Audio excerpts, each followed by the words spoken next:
Exit pass utilizzati in modo fraudolento in una discoteca di Vicenza. È il gestore del locale a fare la segnalazione ai carabinieri. Gli investigatori della stazione di Altavilla Vicentina avviano le indagini che portano a denunciare due giovani, un bosniaco di 19 anni che vive a Camisano Vicentino e un ventenne italiano che abita a Grumolo delle Abbadesse. Le accuse di truffa e falsità materiale per aver ideato, fabbricato, ceduto e utilizzato più volte negli ultimi 6 mesi exit pass falsi per la discoteca, recando un danno economico del valore di 20.000 euro.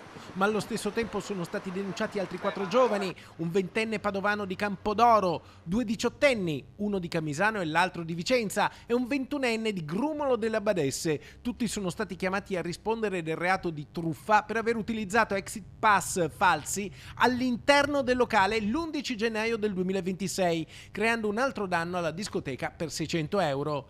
Il 21 gennaio i carabinieri hanno effettuato delle perquisizioni nei confronti di un diciottenne di Crazio e di un 24enne di Grumolo delle Abbadesse che, a quanto risulta da ulteriori indagini, avrebbero provveduto materialmente alla contraffazione degli exit pass utilizzati per le truffe. Nel bosco di una zona collinare poi è stato trovato sepolto materiale utile alla contraffazione, tra cui una stampante, carta termica in rotoli, tessere drink card di diversi locali e 23 banconote false da 5 euro. In un'abitazione sono invece state trovate 11 drink card usate in vari locali, un computer portatile e un tablet. Entrambi i giovani sono indagati per truffa in concorso. Le indagini sono ancora in corso e gli investigatori presumono che ci possano essere altri locali del Vicentino dove è stato utilizzato lo stesso modus operandi.